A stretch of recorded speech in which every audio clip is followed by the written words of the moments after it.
found in Matthew chapter 5, verses 1 to 12. And I'd like to read that to you now, and you can follow along before Russell comes this morning.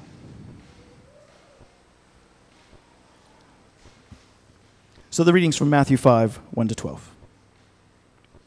One day, as he saw the crowds gathering, Jesus went up to the mountainside and sat down.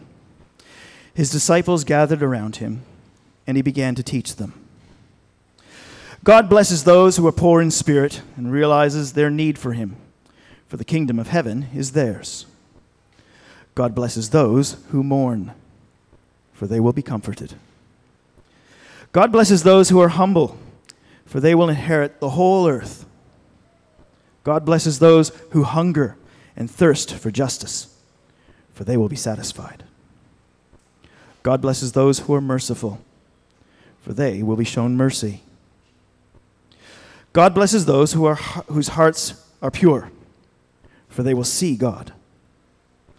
God blesses those who work for peace, for they will be called the children of God. God blesses those who are persecuted for doing right, for the kingdom of heaven is theirs. God blesses you when people mock you and persecute you and lie about you and say all sorts of evil things against you because you are my followers. Be happy about it. Be very glad, for a great reward awaits you in heaven.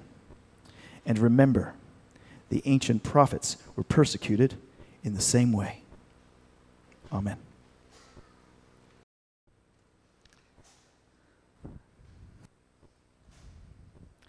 In 1988, that book that you can see up on the screen, that's the cover. It's called Anybody Can Be Cool, but Awesome Takes Practice. That was written as a Christian devotional for teenagers, okay? And Lorraine Peterson, who wrote the book, wanted, she said, to set teenagers free from the lies that they were inferior to others, that they needed to feel the pressure of peers to conform in order to gain approval, to set them free to express themselves as they truly were, as God had designed them, in order to be awesome, to live an awesome life. Now, I've never read the book, okay, but I did read some book reviews. Let me read to you what some of the teenagers who read the book had to say.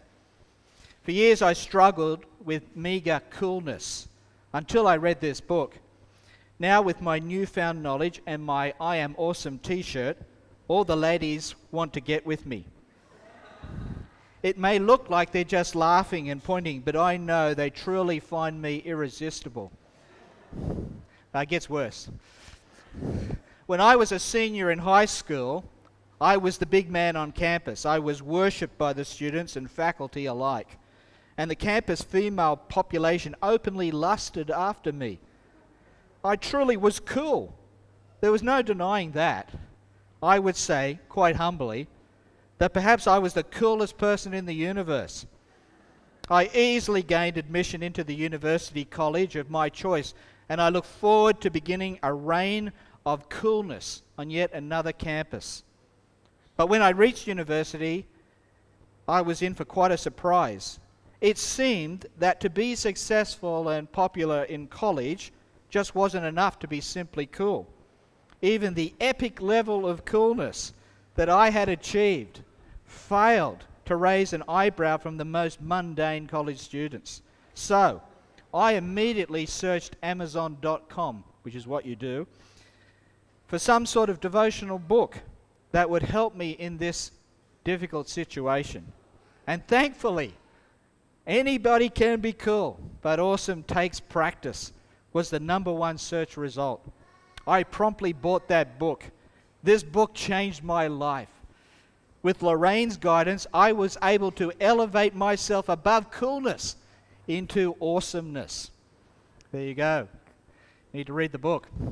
Okay, as I said, I've never read the book, and after reading those reviews, I promise you, I will not read that book.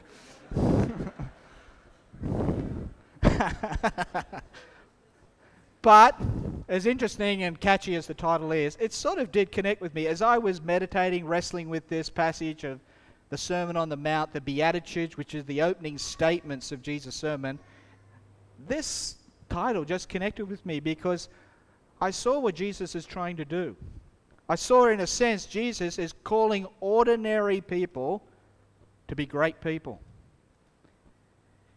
Jesus teaches that greatness is possible and we must aim for it. His sermon starts by listing 8 characteristics of people that God praises. That's what he means when he says, blessed are the poor in spirit. Blessed are those who mourn. Blessed are the meek. What's Jesus saying? What does that mean, blessed? Or in the New Living Translation, which Lorne read, it was God blesses. What does that mean? Well, we often say we bless God. You're at Psalm 103. Bless the Lord, O my soul. What are we doing? We're praising God. We admire qualities in God which we say are worthy of our praise, and we give him honor and praise for those admirable qualities. And all that's happening here is the reverse. When Jesus says, blessed are, he's saying, God blesses you. God thinks these qualities, such and such people, are praiseworthy. They stand out to him. In his estimation, they ought to be congratulated. They are the people he honors. They are the people he values. They are the people he will reward. It's like an honors list. I mean, some here in this congregation are teachers. And annually, there is an awards ceremony. There's a night at the end of the year where students are called up to the platform because of some achievement, standout achievement, or some admirable quality. It could be they achieved first in science, or they were helpful to the school community. They were the most helpful student. And they receive an award, and everybody claps, congratulates them. They receive a certificate, or in some situations, maybe even a prize or a reward, like a voucher or a book. What are we doing? We're saying, as a school community, this is what we value, this is what we admire, and we want to congratulate the effort put in and the result obtained. We value this. We think this is worthy of praise. And it reflects a lot upon the values of school communities, what we hand out awards for. Well, these beatitudes, these 8 blessings, this is God's award list, his honors list. These are the people that God is saying, I congratulate them, I praise them, I honor them, and I will reward them. Have a look, for example, at the second one. He says, blessed are those who mourn. God is saying, mournful, grieving people are people who I congratulate and praise, and they will be rewarded. Or blessed are those who hunger and thirst for righteousness. I admire them, I praise them, I honor them, and I will reward them. And what's the reward? They will be satisfied. They will be fulfilled. They will have what they hunger and thirst for. Or blessed are the poor in spirit, the first one. They will be rewarded with the kingdom of heaven. I so congratulate them. I so praise them. I will not only honor them, but I will reward them with the kingdom of heaven. So it's God's honors list. Now, why does Jesus give us a list of 8 characteristics that God honors and rewards? Surely it's because Jesus is teaching and expecting his audience, his disciples, to aim to be such people. He's expecting them to say, that's who I have to be. There's no point otherwise in listing them. And that's why he gives us beforehand what the honors list, what God is looking for, what God wants from people, what he praises, what he values, and what he will reward.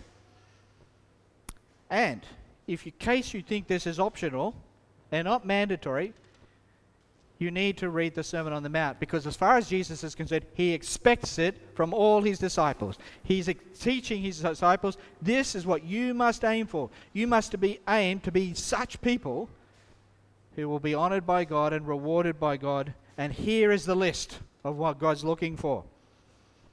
In case you're not convinced that this is not optional but compulsory, if you have a Bible, turn to Matthew chapter 5, verse 20. Let me read it to you. Jesus says, unless your righteousness, that is, your right character and conduct, your right living, is better than the righteousness of the teachers of the religious law and the Pharisees, you will never enter the kingdom of heaven. Now, in our day, we think, oh, that's a cinch. Religious leaders and Pharisees of Jesus' day, they were rotten people. They're nasty, mean-spirited, selfish people. But be careful. You know, we're living on this side with years and years of interpretation and views about the Pharisees. There's actually been books written trying to recover the image of the Pharisees because we so see them as nasty people who were responsible for Jesus' death that we're actually not getting a good picture of what the Pharisees were like when Jesus said this. These people were very devoted, religious, devout, pious people who took seriously honoring God in their daily life, who prayed regularly, who studied the scriptures studiously, who gave money to the poor, helped good causes. You know, charity was high on their agenda. They were seriously devout religious people. Yes, they were selfish, and they covered their selfishness with religious practices, but they were very devout, very pious.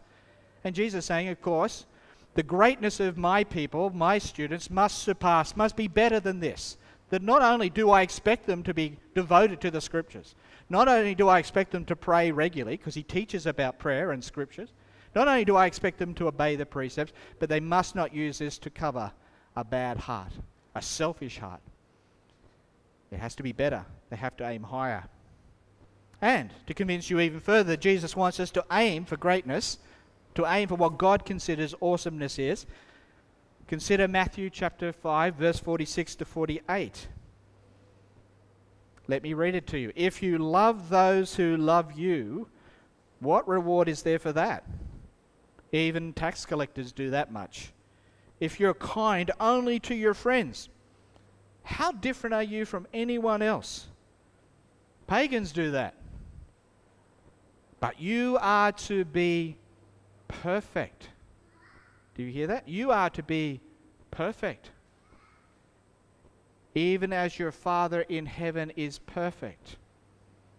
Now, in the sentences before that statement, perfection for Jesus is being just like your Father, who loves even his enemies, who shows grace and kindness even to the unjust, to those who are constantly, day by day, contradicting him, opposing him, seeking to undermine his will and his work in the earth. And he says that's the sort of perfection, that's the sort of greatness I'm looking for from my people, from my followers.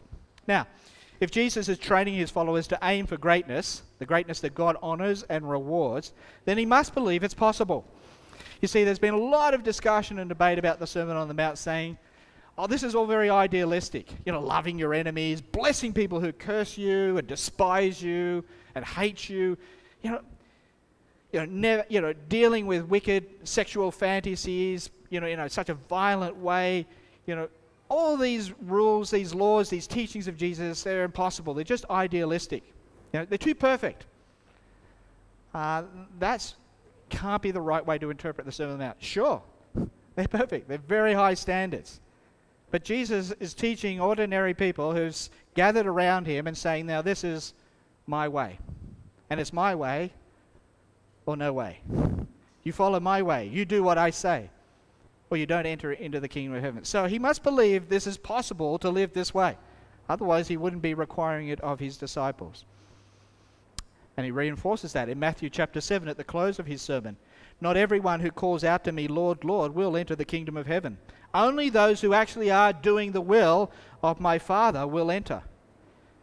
Anyone who listens to my teaching and follows it is wise, like a person who builds a house on a solid rock. Though the rain comes in torrents and the flood waters rise and the winds beat against that house, it won't collapse because it was built on bedrock. It was built on the foundation of Jesus' word, his instructions, and his directions. And you see, he's saying, you've actually got to build on it. It's not just enough hearing it. I want you to build on it. And the person, the man or woman who builds on it, who actually erects their life, lives according to this, is building on solid foundation and will not only withstand the trials and difficulties and the tests of this life, but will withstand the ultimate judgment of God and not be demolished. Now, greatness requires qualities that appear to be the opposite of what we would expect. The reviewers of that book, Anybody Can Be Cool, But Awesome Takes Practice, showed a typical understanding of human greatness. I mean, it was all about appearance, attractiveness. Whether as a guy, you're good looking and really attract the attention of women, whether you're intelligent, whether you're talented, whether you're gifted. That was their idea of greatness, and I think it was a great shame that that Christian devotional created that sort of concept of what it means to be awesome. But what if true greatness was something quite different to what we normally think and believe? What if true greatness does not come from raising our own profile, from raising ourselves to be the center of attention, but instead, true greatness comes from receiving and responding to the greatness of someone else, to someone who actually deserves to be the center of attention in all our activity. And I think that's the key to understanding the Beatitudes and the Sermon on the Mount. Let me make this a little bit clearer. It's not difficult to see that human greatness that Jesus describes in the Beatitudes consists of 8 blessings that are quite opposite to what you would normally expect. Most of us would not think that say, I'm spiritually bankrupt, I'm spiritually inadequate and needy, was a real sign of greatness. Not many of us think to be really sorrowful and grieving over loss, that I don't have it, I've lost it, I haven't got what it takes. We wouldn't say, oh, that's greatness. Not many of us would think to be really meek and gentle is a sign of true greatness. Or to hunger and thirst for righteousness. Now, that's not high on, the Australian Idol list. So, what's going on here? Help to understand it. What we need to do is realize what Jesus is truly doing here. He's not talking about the greatness that people produce out of themselves. He's talking about the greatness of people who are reacting to, responding to someone who's much greater than themselves, who's much more awesome than they had ever imagined. These are the qualities of people who really get who Jesus is and what the kingdom's about, and they're responding to it. It's changing them. It's turning their world upside down. It's turning their whole way of thinking inside out. It's the reaction of people to the kingdom of God, to God with us, who is Jesus, the man who is God. You see, it's all about reversal. Most commentators have said, yeah, look, this is reverse order. It's not what we expected. But many aren't pointing out that it's the reversal that occurs from a really fundamental role swap in your life. Okay? Now, for example, we have it today. People talk about swapping roles, like in the family. Husband previously thinks he's the breadwinner, he swaps the role, and the wife becomes the breadwinner. There's a sense in which Jesus is describing people here who've made a fundamental, profound, radical role swap. They're letting God be their God, and they're swapping the role. They're taking on being the servant, the follower. Jesus is their God. Before we read those first 12 verses, there was a section we didn't read. You find it at the end of chapter 4. And it's a summary statement of what Jesus was preaching about. Matthew simply says he went about, like John the Baptist, saying, repent, for the kingdom of heaven has arrived, or is near, or is drawing near. We're not quite sure how to translate, but we think it's repent, for the kingdom of heaven is drawing near, is arriving. That was the summary statement of Jesus' teaching. So if you wanted to put it in one statement, that's what Jesus was regularly teaching. He was known for teaching that major theme. But what kingdom had arrived? Where was this kingdom? It certainly was the kingdom that many of the Jews were expecting. It's clearly, the more you study the life of Jesus, the kingdom is the fact that God is with them. Jesus has arrived, and he is the first installment of the kingdom. And here, quickly in this sermon, he's asserting his authority. He's giving out directions. He's saying, you want to know what God values? I will tell you what God values. You listen to me. I know. I have the inside knowledge. You follow my directions if you really want to impress God and be awesome to God. And people either react violently to Jesus and saying, this man's a liar, or he's crazy, or recognize this truly is the Son of God speaking to me. And according to Jesus, when we swap these roles, when we let Jesus be our teacher, when we let Jesus be our Lord, when we truly, truly, really surrender to Jesus as master, these qualities are the description of what happens, the transformation, the great character change, the great role reversal that occurs in our life. People are profoundly changed when they understand who Jesus is and receive him as he is. Let me show you what I mean. Take the second beatitude in verse 4. God blesses those who mourn, for they will be comforted. What are they grieving over? They're grieving over how sick and dysfunctional is their world and their own selves, in view of how healthy and functional is the worldview that Jesus is presenting in his preaching on the kingdom. In Jesus, they're doing a comparison and realizing, compared to Jesus, compared to the reality he's presenting, compared to the love and the grace and the truth that he's teaching, that he's displaying and exhibiting, we are one sick, dysfunctional people. The world he's talking about is like from another planet. This is totally new. This is radically different to what we've ever known. Remember what John said, who was so close to Jesus? You know, he ate with Jesus, walked with Jesus, became the one that Jesus really loved. And he said, you know, we got the law from Moses, but from Jesus, he was full of truth and grace. It was just pouring out of him. It had such an impact on John. And so people who realize that, people who truly value Jesus as the fount of wisdom, as the source of knowledge, as the one who truly displays the grace and the power of God, they realize, hey, we're one sick, dysfunctional bunch of people. We are so unhealthy. We grieve over what sin has done us. We mourn over how sin robs us of the glory of God. We're full of sorrow over what sin has done to our world, what we could have been. Jesus is showing us, and look at what we are. In Jesus, we not only see the glory of God, we see the glory of a man, a human being, of what we truly should be like.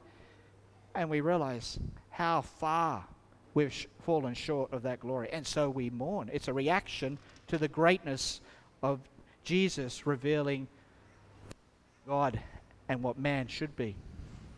So you just don't understand the Sermon on the Mount. You don't understand the Beatitudes if you think this is what we are to produce out of ourselves. Rather, you understand the Sermon on the Mount and the Beatitudes correctly if you realize these are the things that happen when you truly respond to the glory and the greatness of Jesus Christ. Now, therefore, when you get that, you realize why he starts with that first Beatitude, that the pursuit of greatness begins with acknowledging our own insignificance and inadequacy. And that's where Jesus starts. He said, God blesses those who are poor and realize their need for him. The more accurate translation is, blessed are the poor in spirit. And that word for poor is abject poverty, in dire need. So he's saying, blessed are those who in their spirit, in their heart, have a deep sense of dire need. They realize they're spiritually destitute. They realize they're spiritually bankrupt. Why do they see themselves like that?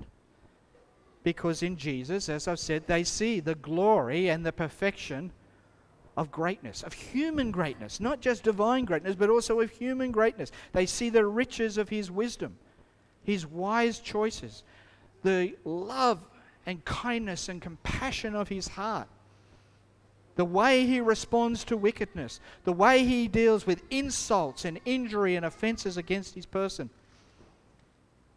They have such a view of Jesus, it's like what happened to Isaiah. Remember, for those of you who know the Old Testament passage, Isaiah chapter 6, Isaiah describes what happens to him when he sees the glory of God in the temple. Now, the fascinating thing is that in the Gospels, one of the Gospel writers, I think it's John, I can't remember for sure, but one of the Gospel writers said that Isaiah saw Jesus. He's talking about the glory of what he saw of the pre-incarnate Jesus. But let's not get that too complicated. Let's not get carried away with that. But one of the things is when Isaiah truly saw how powerful God is, how great was. There was something that was being revealed to him in that image where he realized who he was really doing with. He said, I'm undone. I'm a dead man. I'm dead meat. I'm just undone. How can I ever be great compared to this great God? And think about Peter. Remember, he's in the boat. And it gets into his head. And he realizes who Jesus is when he sees the power he displays. And after listening to the words coming out of his mouth. And he said, depart from me, Lord. I'm a sinner. You see, that's where it starts. That's where it has to start. If there's going to be a true role reversal where you stop being in control, in charge, managing your life, pretending to do the church things, going through the performances, but when you start really being in charge of your life and truly handing it over to Jesus, not just once, today, tomorrow, Wednesday, Thursday, Friday, every day, continually handing it back to Jesus, you're going to have to truly believe you're inadequate and insignificant. You need greatness, and that greatness doesn't come from you. It comes from worshiping and following and serving the one who is much greater than yourself. We're all very needy people, and we need to understand that the Christian life, the genius of the Christian life, is that God is offering his best to us. And his best comes in the commitment of Jesus Christ to saving you. The giving of himself, all that he has at your disposal to save you and to help you to become the great person you can become. You see, the mistake that the teenagers made was they thought awesomeness was already inherent in themselves. They just had to plug into it. That's wrong. Totally goes against what Jesus is preaching here. He's saying awesomeness really, you're ready for awesomeness, you're ready for greatness when you realize I'm your source of greatness. I'm your supply of greatness. You have to plug into me. You have to root into me. You'll see it time and time again repeated in the New Testament. Paul will say, I am crucified with Christ, yet I don't live. I live by faith in the Son of God. Christ lives in me. I'm a dependent, needy man who begs daily for Jesus, relies totally on Jesus. We talk about welfare dependency. He says, I have Jesus dependency. I totally live out of my dependency on Jesus, so that I no longer live. I live by faith in him. I live by total reliance on him. That's what faith's about. Or he goes on to say in Colossians, as you have received Christ as Lord, so be rooted in him. Okay? Drawing from him. So you get rid of all this sense of self-sufficiency, of adequacy for the task. Let me illustrate. This Tuesday, I'm giving the guys a heads up. Tuesday the 14th, Valentine's Day. Okay? I had promised Linda I would give her flowers. She loves flowers. Linda knows I think flowers are quite useless. I can't see the point of flowers, but I honor my wife and I'm happy to give her cut flowers. But I can see the sense of plants. You see, you can put a plant in the ground and it not only just produces flowers for this week, it can produce flowers for next week and next month and in the year later. It keeps growing. It produces more fruit and more flowers. To me, plants planted in soil make a lot of sense. Flowers, cut flowers, they look nice for a week, then the following week they stink. But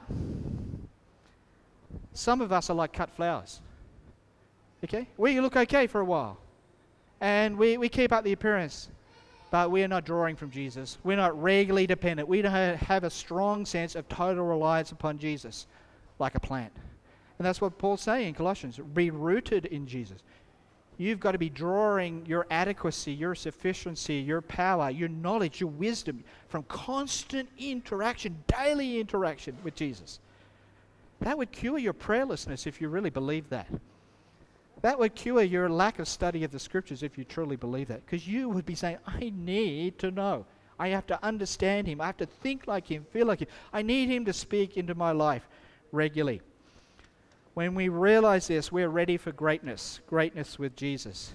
Just let me close with making a suggestion of 8 steps for greatness. Because it's something that has to be practiced. The Sermon on the Mount is for practice. Now, I hate saying 8 steps for greatness, because every day I receive from America, from various Christian websites, 10 ways to make a great church, 5 ways to make your sermons more powerful, 3 ways to be a dynamic Christian, 6 ways to cure all the problems and ills of your life. Like, it's just unbelievable. And I'm just waiting for the next set of 10 or set of 8 or set of 6, steps for the formula to live a fantastic, sin-free, wonderful life.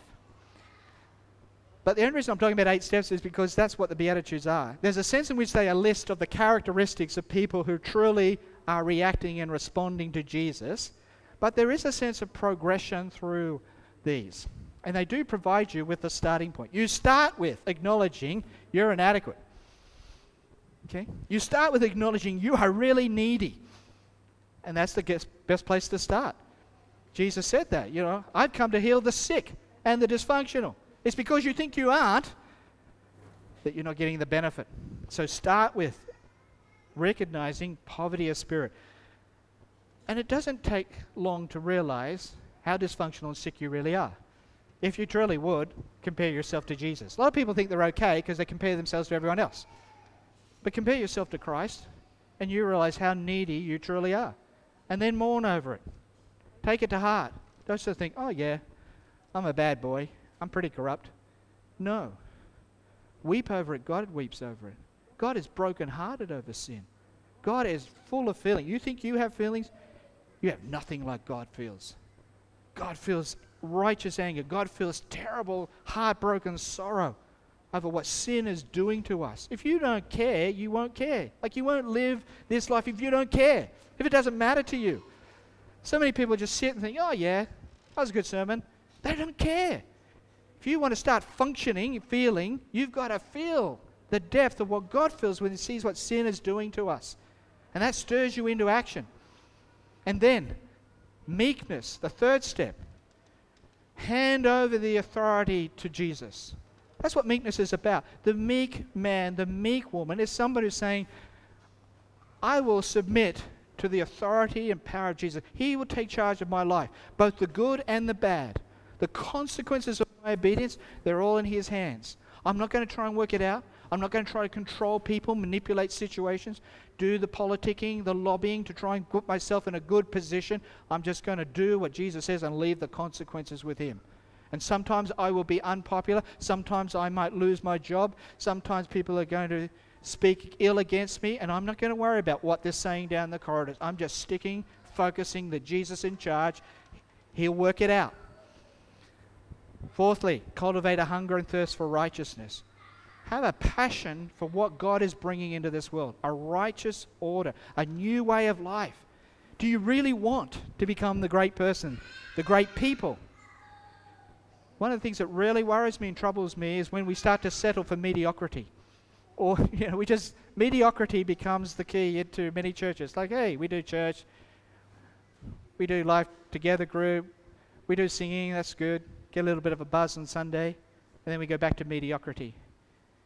We've got to be constantly improving. You have every right to come to me and say, Russell, have you actually changed at all in the past year? And if I say no, then you say, get back to the Sermon on the Mount, get going. Because if I'm to lead, I should be growing. I should be changing. I should be developing, hungry to become better and better in the image of Jesus. Fifthly, be full of mercy, because we're going to have a lot of patience and forgiveness if we're really going to take the Sermon on the Mount seriously. There are going to be so many mistakes, so many errors. But in the taking on what Jesus is saying, putting on the new way of life and putting off the old, we have to show incredible forgiveness and mercy towards one another. Sixthly, develop a faithfulness to God, which Jesus describes as purity. Be honest with God. Stop pretending before God. Don't conceal what God knows is going on in your life and in your heart. Honesty is the best policy, always with God and with each other. And don't sleep with the enemy. Seventhly, work on relationships. Blessed are the peacemakers. Relationships are the stuff of life, Jesus is saying. So build relationships, repair relationships. If you have wronged somebody, if you have injured them, you go and put it right. Repair them for the sake of Jesus, not for your sake, not because it's in your interest to repair it, But he says we do this for his sake, for his glory. And eighthly, and I think this is just at the end of Jesus. I don't think it's actually a quality like the others. I think he's saying in the eighth one, blessed are those who persecute. He's simply saying, when you're doing this, when you're trying to practice greatness with me, and you get into trouble, don't worry about it. Laugh, rejoice. You're not in trouble. You know, it's a great comfort to hear that sometimes, because we are so worried about being in trouble. And Jesus is saying here, when you're in trouble because you're practicing what I'm telling you to practice, don't worry. You're not in trouble. You're not in trouble with God. So rejoice. If you're not in trouble with God, you're in no trouble, no matter what other people say. So there's a path set out for us in these Beatitudes as we go into the Sermon on the Mount. We're going to be doing this sermon over the next few weeks, probably actually till the end of March. And that's going to be an excellent opportunity for us to be talking, thinking, how do we practice this? There's only so much you can cover in a sermon. You've been very patient in listening to me today. But the actual practice of these things requires a lot of discussion and working it out together. And I'm actually going to give, we've got a little bit of time before we close, I'm actually going to give maybe 5 or 10 minutes. You may have a question you'd like to ask, because sometimes you can only sort of cover generalities in a sermon. There might be something specifically that you'd like to home in on. And that's all going to depend on whether our roaming microphone is operational or not. Beg your pardon? Or our voices, yeah. Or we can always do this. Use this one. All right, we're going to close there. Thank you. Next week, we'll try and do again a little bit more interaction to allow for specifics. So if you've got questions on the passage that's about to follow the Beatitudes, you can think about it beforehand. Thanks, Lorne.